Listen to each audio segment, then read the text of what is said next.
Okay, so I've been officially in this Turo business for 6 months and 6 days.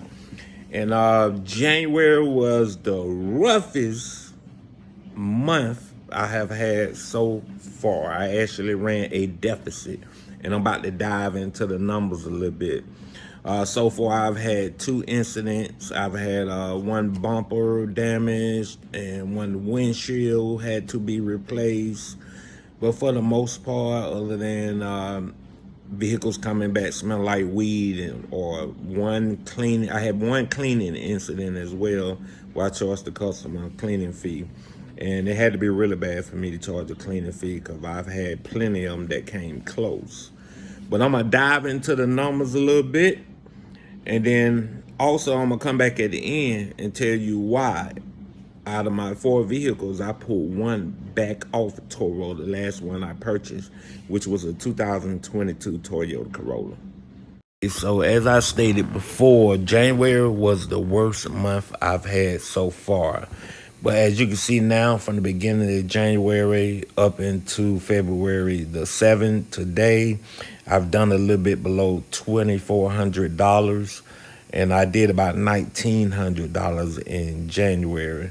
That's why it's essential to have more than one stream of revenue coming in, because you got to be able to handle months like this. I know March, April, May, June, July should knock it out the box. So I'm not worried about it.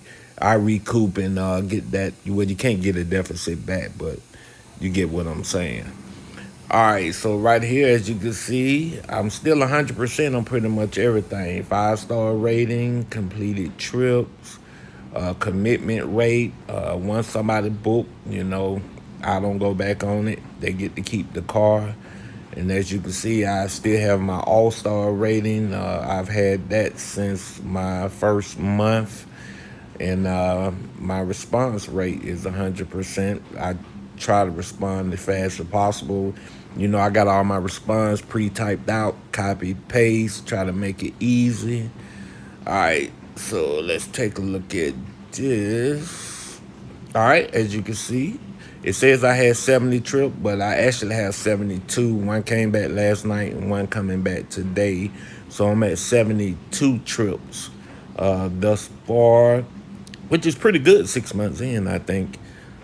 I just got to work some kinks out. All right, so gig apps.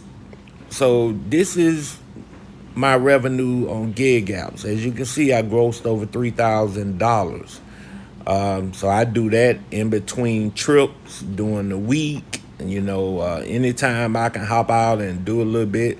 I pick my couple of off days that I'm gonna rest. But I definitely got to have revenue coming in now, because I'm going to Disney World next month, and I've heard that is extremely expensive. Hell, I've already spent $2,000 already before even going, paying for a place to stay and tickets to the theme park. So, got to get that money flowing in. But that's DoorDash alone. Now, I do have Roadie and I do have Frat. Deliver that. So I'm gonna mix those three in as well for this month here, and see how much I can hit everything on. And I let you know how I did on those. But I plan to gross over $4,000 a month on gig apps. Work hard, play hard. All right, as you can see right here, that car in the middle, my 2020 Toyota Corolla with 32 trips, that is my very first vehicle. The one below that is my second vehicle. It has 21 trips. The one at the top is my third vehicle. It has 18 trips. I don't plan to keep a vehicle no longer than a year and a half, 2 years, because you want to keep your fleet fresh. But as you can see, the one at the bottom that I added last month, my 2022, I delisted it so I could use it exclusively for gig apps. Just like any business, you're going to have your down slopes and you're going to have your up slopes. I'm preparing myself for the next month, spring and summer, because from my research, I know that those months are going to be extremely busy, and I should see the highest revenue possible. So I'm making sure that my vehicles are clean, up to date on maintenance. Speaking on maintenance, February I had 2 cars, the inspection due for Turo. For those that haven't done it, whenever your inspection times come due, I just basically, I get the oil changed at the dealerships, and I just basically, let me email you this form. I need you to fill this out as well, because they already do everything on that form anyway, looking for something to charge you for. So you have them fill out that form, and that's one way to complete that. But what I wanted to talk to y'all about is gig apps. I know I'm not the only one that do gig apps. I do gig apps in between my rides, whenever I have a little free time, because I'm trying to gross as much money as possible. And as you can see, I grossed over $3,000 in the gig apps alone. I mainly do DoorDash. But check out these couple of videos. I'm in rural Georgia, Douglasville, Georgia to be exact, right outside of Atlanta. And doing DoorDash down here at night is a challenge. I'm gonna show you a couple of them, but I got a whole bunch of them. And drop something in the comment. Let me know if you would like to see more of those. I don't want to kind of stray away from my purpose here, which is Turo. But some people, might want to know what lies ahead if they do the gig app. This type of shit you go through DoorDash. Some old Crystal Lake Jason Voorhees type shit. Down here in Douglasville, run into it all the time. Sometimes it don't be no way to turn around. You got to bag all the way back out. It'd be insane.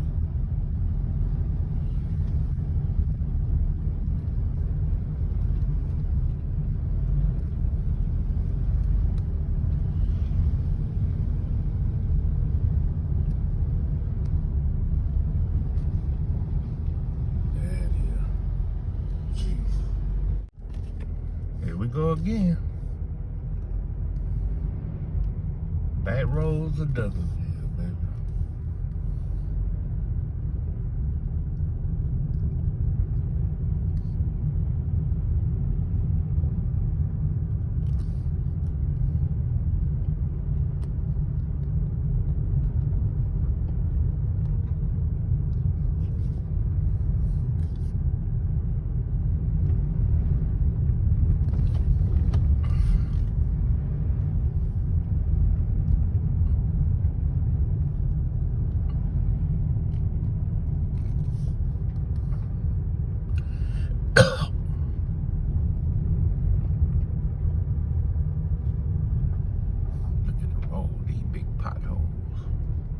At the stop sign, turn left onto North Sweetwater Road.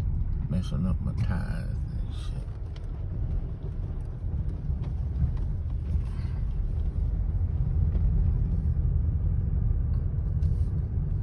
Boy, if I were to get flat back here, I ain't getting out. Even with a gun on my hip.